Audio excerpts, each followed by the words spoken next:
Hello, this is Warren Politics Channel. My name is Vladislav Novikov. Today we're recording an interview with Yuri Rashkin, host of YouTube channel Rashkin Reports and local elected official in the state of Wisconsin. Yuri, hello. Hello, thank you for having me.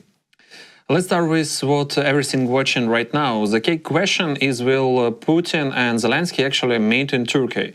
Russia keeps dodging that question. And dodge is what they must do, because it feels like situation is starting to develop faster than they were anticipating. And at this point, it seems like perspective of Garry Kasparov as the chess grandmaster that he is might be really useful in trying to understand all the different moves that are in this game of speed chess, as Vitaly Portnikov has so aptly described it, that we're dealing with. We're having a lot of moves that need to start making pretty fast, and we're starting to see that Europe is not walking away, and that all of these scenarios that Kremlin and Trump administration had are not panning out. There are problems, and what do you do when there's problems? Well, if you're Trump, you're just trying to find a way to meet with Putin. And so what is happening right here? Well, there's an ultimatum. It almost seems like Zelensky is being used as a bait for like Putin to come out, and then Trump can meet him. And it's kind of a little odd, but considering that while Putin and Xi were meeting in Moscow on May 9th, and Donald Trump was clearly feeling left out, he called Zelensky to kind of make sure that they were still relevant, and that perhaps in Kremlin they were watching this and they would feel some kind of jealousy that here is Donald Trump speaking to Vladimir Zelensky. It's kind of the elementary school, kindergarten kind of dynamic. But it feels a little bit like we can't really ignore it either. Such possibility, it is part of the cake, this baked into cake that we're stuck at looking, if not eating. And Putin is not going to be, is not expected to show up in person in Istanbul. It's not like they're going to defrost him from freezer. He probably is more than likely alive and well hiding behind a long table, but he wouldn't risk it, not because they might arrest him for violations of International Criminal Court, being for kidnapping Ukrainian children. Although, he seems to be kind of cautious about that. It seems like on one hand, it's just International Criminal Court, and Putin is so much bigger, and Putin and Russia is so much more important and bigger than International Criminal Court. But yet we keep seeing how cautious Putin is about traveling to places that at least are supposed to arrest him. So in South Africa and so on. So it's an interesting part of the equation, but hardly the deciding one, because to think that Erdogan is going to say, aha, we're going to use this as an opportunity to capture Putin and put him on international trial is a sweet one. But at the same time, a little hard to imagine that Erdogan is going to use this opportunity to do this. On the other hand, Putin seems to be losing some initiative here, because now he's responding. He's not the leader, he's the response. And perhaps on this level, he needs to somehow ratchet things up. I think he should just invite Zelensky to Moscow. I mean, come on, so what about you? Because this is very Gopnik or Gopnik style of force projection. And Putin seems to be losing at this moment, not because he's playing so poorly, but because his teammate, Donald Trump, is kind of showing to be himself a greedy, impatient teammate who can't execute a strategy slowly. And he has to just ram himself into every wall. And then Putin is kind of like walking behind going, well, I don't know, I guess, maybe not. Seems like Putin, maybe Donald is overdoing it a little bit. Well, sort of, because, they are going in the same direction here of world dominance, trying to divide the world into spheres of influence. And hey, on that note, Erdogan might have his vision of how that boundary should, where that should go through as well. So maybe they should, invite beside Erdogan, we're seeing this negotiation instead of Xi. So it's international dynamics which are interesting to observe, only in the sense that to kind of get perspective of how these are real people who are trying to address their own needs, and every one of them has their own interests, and trying to look at this from everybody's perspective, which in a way is what I'm trying to attempt to do in order to just try to kind of understand their motivations and where they're coming from, can be almost overwhelming, I feel like, sometimes for the listener. But reality is that Putin has his priorities, Erdogan his priorities, Trump has his, even though they seem to be aligning quite closely with Putin, but not entirely either. So understanding all of this, I think, is important, and seeing that Putin is not going to risk it and show up himself, and he's basically losing initiative. So whatever he does, he's going to be responding and showing his weakness. I think it's important to acknowledge that. Because all too often we see how Putin is showing his strength, but I think it's important to see here that he is responding. And whether he's going to send Dmitriev or Ushakov or any number of his mean nothing, do nothing people, because we're dealing with authoritarian states, which means Putin decides, and what they're trying to build right now, not we, but they're trying to build in the United States a dynamic of authoritarian state where also the top leader is the only one who makes decisions. It's almost mirroring each other in the sense that Ukraine might send Zelensky, but it really doesn't mean too much, because if people of Ukraine reject what Zelensky agrees to, then it's meaningless. The fact that he showed up himself. But on the other hand, unless Trump or Putin show up themselves at an event like this, there's no value to it, because we know they don't keep their agreements anyway. So what's the point of even negotiating with somebody who is not them? This seems kind of a waste of time, which is a lot of what this peace negotiation process has honestly been all about. It's just a waste of time. And this is a waste of time trying to destroy successfully a strong relationship between the United States and Ukraine, to kind of like damage it really thoroughly. And at the same time, appear to attempt to build this bridge in the sky, not the airplane that Donald Trump just received as a gift from Qatar worth $400 million. But this imaginary bridge of relationship with Russia and Putin love nest that he would like to, for some reason, build with Vladimir Putin. I think Putin is frankly, showing signs that he's not as enamored with Donald Trump as Donald Trump is with Putin. But I guess maybe that's how love works. You just don't see certain things. Mm-hmm. So who's actually winning this chess game? In one word, Putin or Zelensky?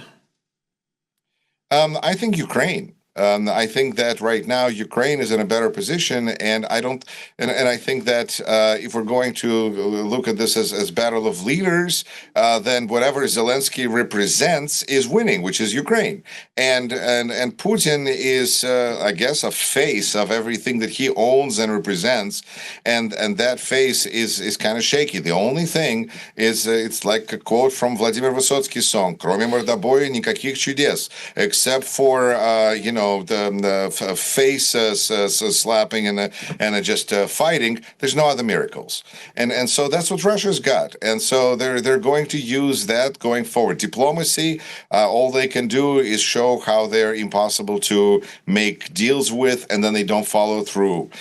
So anytime we talk about negotiations with Russia, in a way, we're kind of admitting we're trying to play Russian game. So in a way, just the mere fact that there's a conversation about negotiations, it's already Russian victory, because we see that this is not what they wanted, as I explained.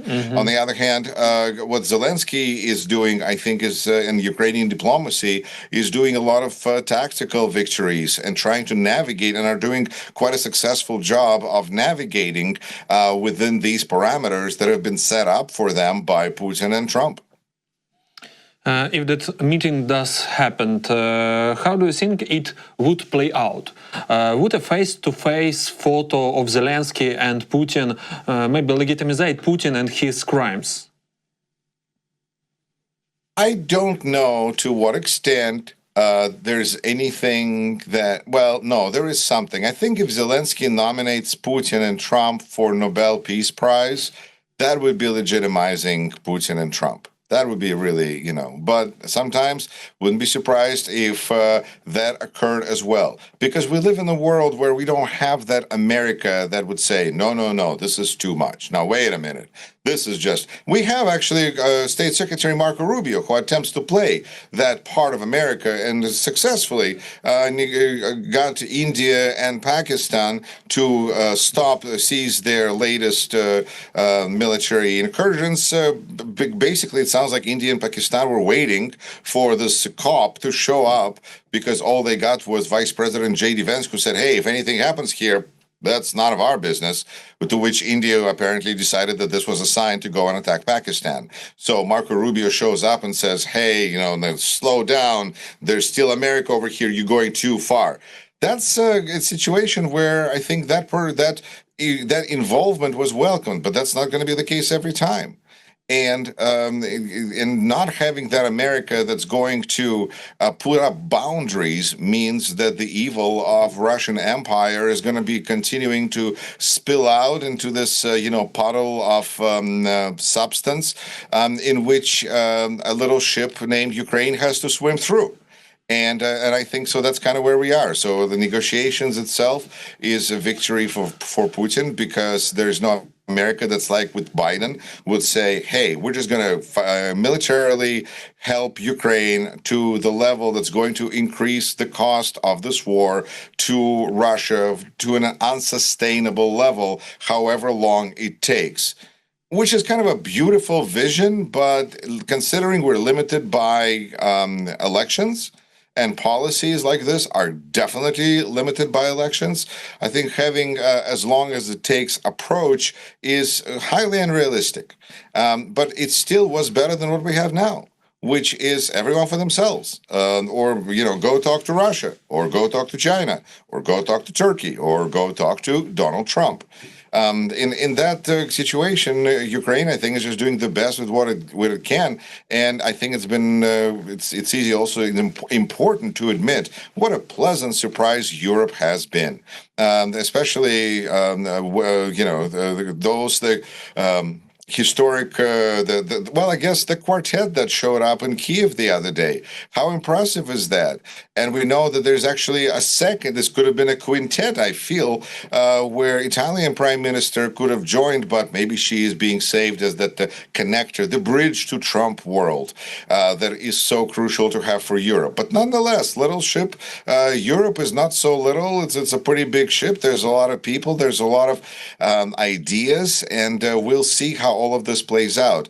I'm just a little nervous because having, read some history, it would be extremely historically ironic if we saw a war conflict like, a world war like 1, 2, 3, where you would have a replay where Russia would be together, an alliance really with the United States, fighting against Europe. This could be a really ironic twist on history, and perhaps that would be World War III, or perhaps that would be the true conclusion of World War II, which did not end on May 8th, no matter what Donald Trump was to say. That was the end. That was the VE Day, Victory in Europe Day. The World War II ended on September 2nd, 1945, when capitulation of Japan was signed by, Parker Penn. And Parker Penn is, from where? Janesville, Wisconsin. Okay, now shifting to Trump's role in all this. He first supported the idea of a ceasefire, but after Russia proposed talks in Turkey, he suddenly started pressuring Ukraine. Why such a sharp change in tone? I think he wants to get it wrapped up. Donald Trump wants this war over yesterday. When he was speaking about 24 hours, that was his desire. He wanted this to be over. If it's his will, which I guess what we're figuring out it's not, then the war would be over in 24 hours. Alas, his will does not control the world as he, I think, imagined himself it does. So he gets frustrated and wants to leave. And before getting entirely leaving, he is seeing what he's got. He's got carrot, he's got stick. Carrot is going for the donkey named Russian Evil Empire, and stick is going for Ukraine. And so Ukraine gets, that's where Ukrainian diplomacy, I feel, has done such a daft job of navigating these tough seas of crap. That they are dealing with by agreeing preemptively and quickly to terms that are set out often by Trump administration so fast that it shows Putin to be slow to react. And he essentially, again, loses the initiative. I think, again, unfortunately for Putin, his ally in the White House is showing just an incredible, uncontrollable sense of greed. And that is an impatience. You know, I'm thinking about that test where a child is supposed to stay in the room with one marshmallow, and if that child didn't eat it in a few minutes, somebody would come in and give him two marshmallows. I don't think Donald Trump ever made it to the second I think he just, I don't think he waited until people left the room. I think he just ate that first marshmallow as soon as he just laid his eyes on it. Because as he said, when you're a celebrity, you can grab anything anywhere. So I think this is just his approach. But it's much easier to grab Ukraine than it is to grab Vladimir Putin. And Trump's attempts to grab or hug or touch Vladimir Putin are going kind of nowhere, because that's how strength works. If you let him have it, then you are not valued very much. But if you don't let him have it, well, then you're a world leader, dictator, somebody that Trump respects and honors and understands. It's a kind of a thing that we used to say or still say about the evil Russian Empire, which is they understand strength. And that concept is really can be expanded to people who respect Russia, people who respect Putin. Those are people who respect strength, and that means they understand strength. And Donald Trump, his strength has always historically been to delay, to find a way out, to not to face the consequences. And so I think he has shown a lot of different countries how to walk that path. Because if you can be elected president of the United States while delaying, why shouldn't 90 countries out there delay to make trade deals with the United States? Because if that works for Trump, why can't it work against Trump?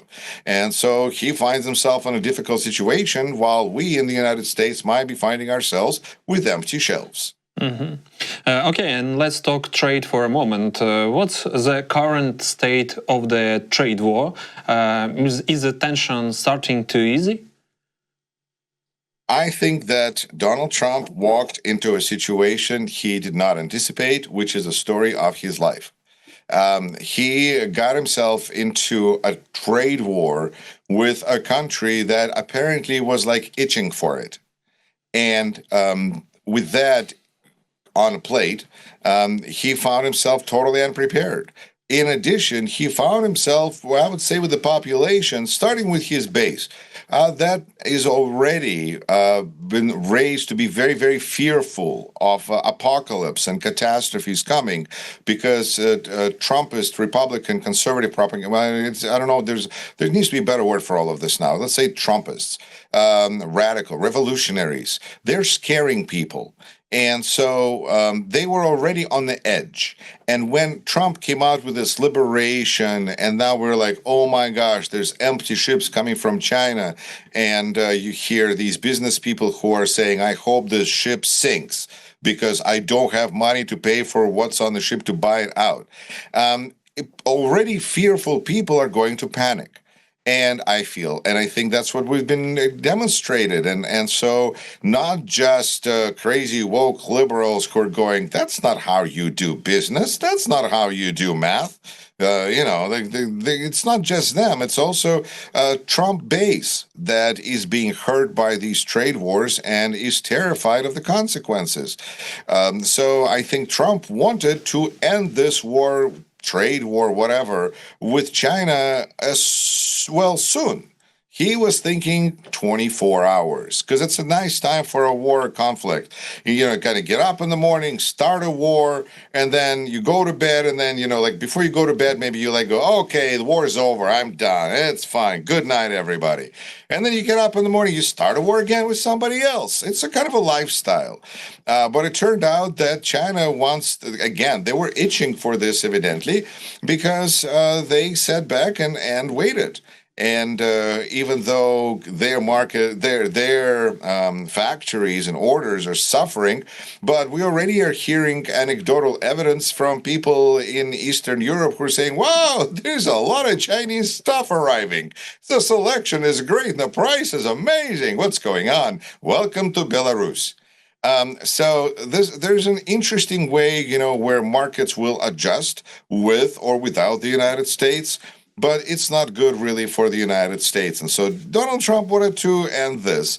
And on one hand, he's been saying that he had contact with Chinese without explaining exactly what. And it sounded like maybe they had Chinese takeout and it stated that they had some contact with Chinese, but without, details. But then they explained that, yesterday, 2 days ago, the news came out that apparently they spoke to China 3 weeks ago in some kind of a beginning of negotiation process. Didn't go very far, evidently, because now we had finally meeting in Geneva, which, unlike all those meetings with Russians, which end in nothing, and State Department, Secretary of State Marco Rubio, what was the first thing he said in Saudi Arabia after the first conversation? We are at the beginning of a very long road. Because it was clear that there was and J.D. Vance even said, we can't even sit down Russians and Ukrainians directly face to face with each other, which is why, it shows how well he is informed, because apparently this is what we're trying to figure out, how this can happen now or not. Remind me your question, Vladislav. Question about how is it feel American, and maybe we can talk about more details and looking at the broader strategy. Could it be that Trump outplayed everyone, and once this artificial crisis blows over, the US could come out even stronger? Yes, if by stronger you mean without Chinese things on shelves, with prices way up, with economy in recession, with people generally terrified, with trust lost in the United States. Sure, yes. Otherwise, Donald Trump, he had, I think, a calendar for every day of victories. So if you ask him, he's got no defeats. He's got no problems. He's got nothing to feel bad or regretful about. It's an amazing inability for self-reflection that is never going to go away. It's just built in. It's a factory setting there. It's just set. So important to understand that even as he lost trade war to China, he still feels like he is the winner here. Because why? Because that's how he controls his narrative. It's also a very important lesson in how boldly and brazenly one can control and attempt to control the narrative. He's the winner. Why? Because he said so. Well, I guess then do you want to argue with him? No, then I guess he's the winner. Yay, winner. And it's a very slippery slope, but interestingly enough, it's very noticeable because this pattern that Donald Trump does here and there with a pretty consistent style is trackable and notable. And then we see, oh, this is how he did with China. And then again, other countries are learning on that example, that Donald Trump was just waiting for the opportunity to surrender. Unlike negotiating with Russians, I guess to go back to point, negotiating with Chinese went very different. Why? Because clearly Donald Trump told them, do not come out of that room without an agreement, or at least when you come out of that room, you say that you have reached an agreement. And after that, we'll figure out what's happening, because that's a way to control the narrative. It's a way to build this reality in which everything is you got under control, and then, well, it's your word against Chinese word. Maybe Chinese are going to say, well, we don't have an agreement. Doesn't matter. Who you're going to believe? You're going to believe your own administration or some strange foreign person that says whatever, who cares, in some strange language. So we have this situation that is leading us into nowhere, and Donald Trump is always going to consider himself to be a winner. And if you believe in Donald Trump and you don't see how he is the winner, I guess you just need to believe a little stronger, a little more, and give him, very important, give him a little bit more time. Because, if we don't see the genius, the stable genius of Donald Trump by now, well, let's just give him a little more time. Thanks a lot, Yuri. Great talking to you, and I hope to have you back soon. Anytime. Thank you.